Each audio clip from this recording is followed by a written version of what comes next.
You had to work an extra job or two, but you're here. For a lot of you, even though you made it up the hill, you carry the baggage of rejection with you, but you're here. So many people are waiting. You're waiting for things to be perfect. You're waiting for everyone to get themselves together. Imagine you read 1 hour a day about history. How much you will learn after 365 hours in 1 year. Think about if you study about the history of musicians, of composers, how much you would know. You went to IU. Yep. Right? Now you got a lot of people that say, forget about school, drop out of school. They're idiots. So you think they're idiots? They're idiots. I bet most of your people who've sat in this chair, it's not about what college they went to. It's about their own initiative, their own drive, their own ambitions, their own curiosity. Purpose is an essential element of you. It is the reason you are on the planet at this particular time in history. You're waiting for someone to give you the opportunity. You're waiting for everything to line up. You're waiting for all the situations to come together perfectly. And I'm telling you, you cannot wait. You got to start working right now. Whatever you choose for a career path, remember the struggles along the way are only meant to shape you for your purpose. Your life matters. Your voice matters. Your name matters. Sometimes you need to feel the pain and sting of defeat to activate the real passion and purpose that God predestined inside of you. Imagine you read 1 hour a day about history.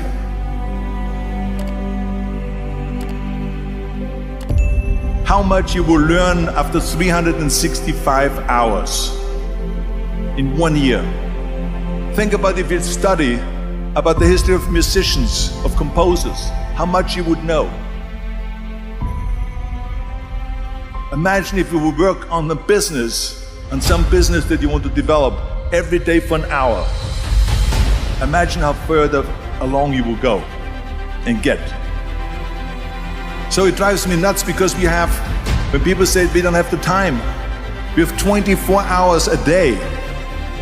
We sleep 6 hours a day, so that gives you still 18 hours. And there's someone shaking their head out here in front to say probably, I don't sleep 6 hours, I sleep 8 hours, right? But just sleep faster.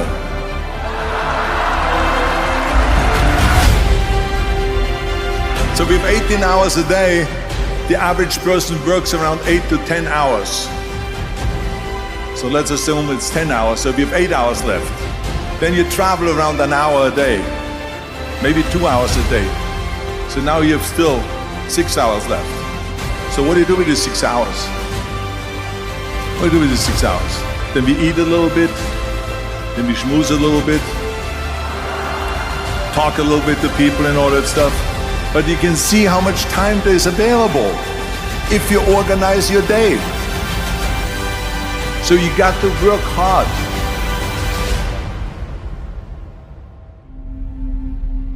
I mean, let me tell you something. When I went to America, I went to college.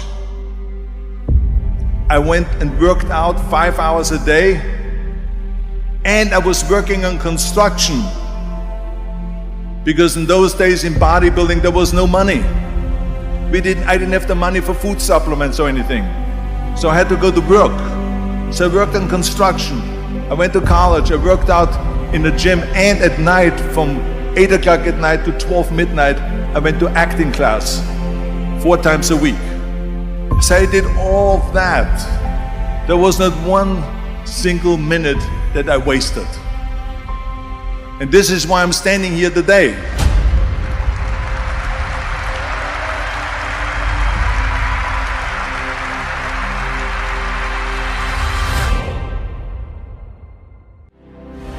Now is the time to start building your marriage. Now is the time to start teaching and investing in your kids. Now is the time to start piecing your money together and getting yourself out of debt. Now is the time to start pursuing something greater. Now is the time to start building the vision that God put in your heart. Now is the time to start saving up for the home. Now is the time to start making those investments in yourself. You cannot wait. Don't wait another day. Don't wait another minute. Don't wait another moment. Now is your time.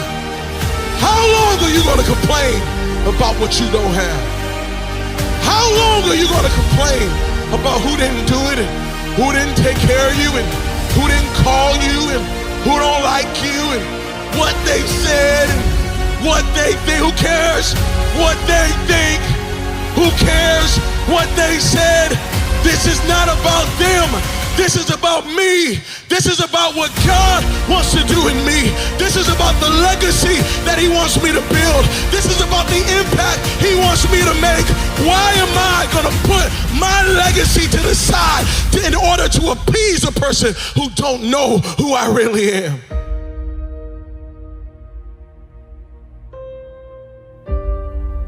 You got to get to a place where you recognize that I'm not just here passing time. I'm not just here just having fun, but I'm here to build legacy. I'm here to make things happen. I'm here to change the world. Now is your time.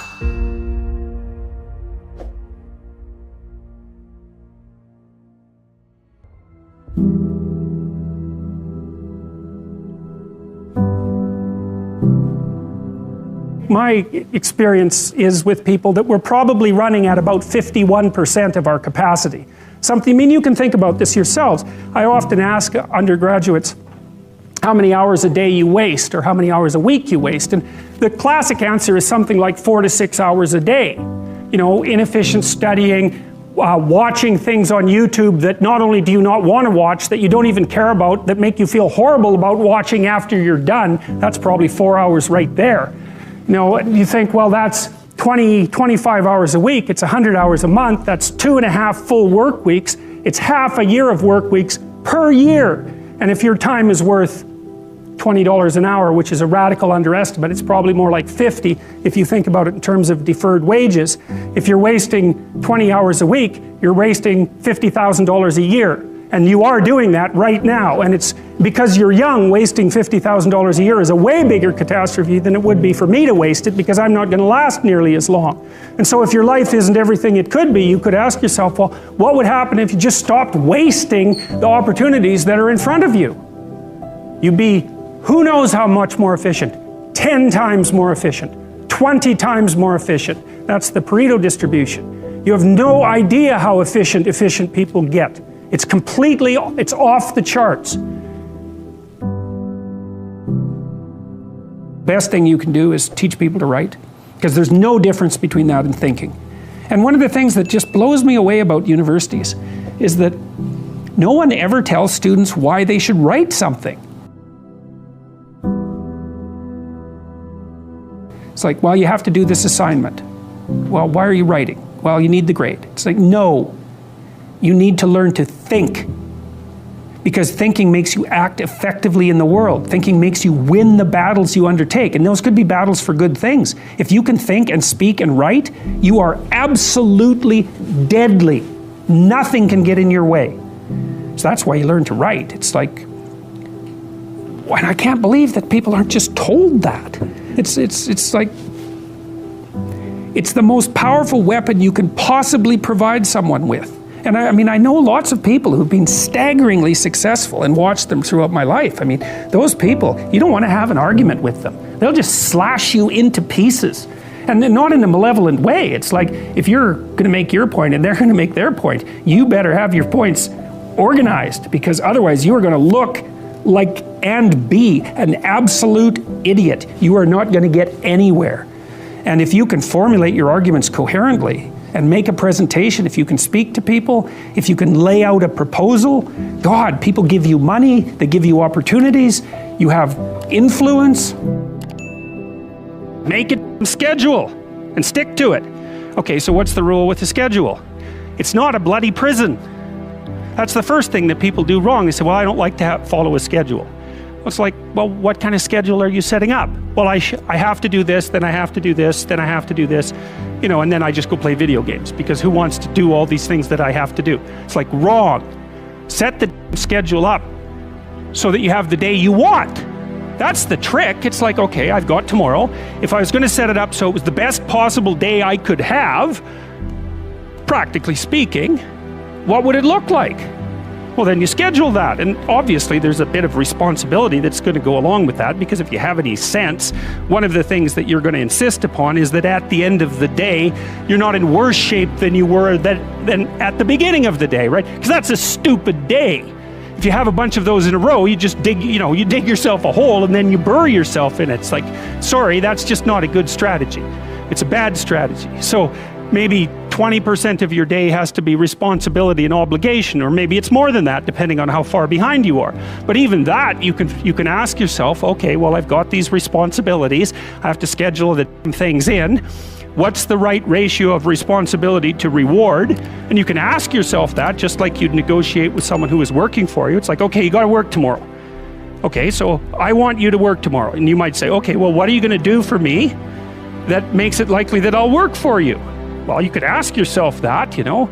So maybe you do an hour of responsibility and then you play a video game for 15 minutes. I don't know, whatever turns your crank, man. But, you know, you have to negotiate with yourself and not tyrannize yourself.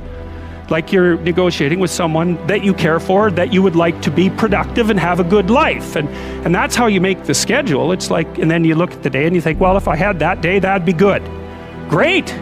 You know, and you're useless and horrible, so you'll probably only hit it with about 70% accuracy, but that beats the hell out of 0, right? And if you hit it even with 50% accuracy, another rule is, well, aim for 51% the next week, or 50.5% for God's sake, or because you're going to hit that position where things start to loop back positively and spiral you upward.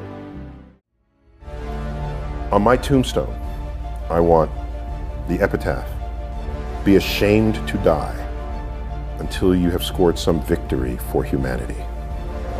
Many people look for meaning in life as though it's going to be under a rock or behind a tree. Well, there's my meaning. You have more power than that. You have the power to create meaning in your life rather than passively look for it. Meaning to me is, do I know more about the world today than I did yesterday?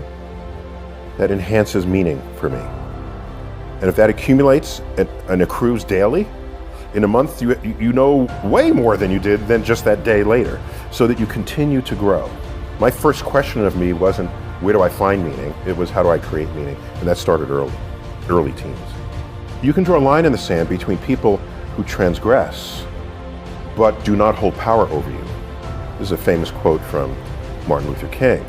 You can only be ridden if your back is bent. When I grew up, it was very common to hear the phrase, sticks and stones can break my bones, but words will never hurt me. I haven't heard that phrase in a long time. I don't hear it recited in the elementary schools. What I think has happened over the years is we came to learn as a civilization that words can be hurtful. That's an advance in mental health. What I see on the flip side of that coin, however, is people are less able to deal with the very same people who are around today who were around back then, who are calling you names. I can say from the era in which I grew up, I don't give a rat's ass what you say to me. Unless you are between me and some goal, then I'll have to navigate that some way. If there's a racist person or sexist person or a person with some kind of cultural bias, I want to know that, actually. I want you to say everything you want to say. Then I'll say, okay, that's who you are, that's how you're thinking. So now what do I need to do because you're in my way? Do I dig under you, go around you, leap over you? Or do I go this way and then come out the other side? Yeah, it's longer, it's more effort, it's more energy, but on some level it's sort of same different day. I can't say you're being racist, you're being, that's not, you got to navigate it. I think high school, that's where you learn how to deal with difficult people. There are people who are nasty You're going to have to navigate them. There are people who you cannot interact with for whatever reason or another. They're going to be in the cubicle next to you in your workplace. So I think we undervalue the total social pot that people are tossed into in their high school experience. They want to say, oh, I could have learned more, but I had to deal with all these people. Hey, having to deal with all these people is now in your portfolio. Your motivation for the guests that you have in this couch, they had some vision statement and they have grit. Okay, they got knocked down, they stood back up, they tried another way, they got knocked down again, then they were successful, either measured by wealth or influence or just joy in their life's passions. For me, what I do for the public, 80+% of it is driven by duty, not by ambition. That's how I view it, if that were the case. This is how I ended up hosting Cosmos in 2014. Anne Druyan, the widow of Carl Sagan, who is hugely talented, she approached me and said, would you consider hosting Cosmos? I said, there's a dozen people, maybe half dozen others, who would jump at this opportunity. I don't need to do this. I really don't. Then I thought about it and I said, well, I met Carl Sagan when I was 17. I was applying to colleges, he was at Cornell. I had been accepted at Cornell, but didn't know what college I wanted to go to.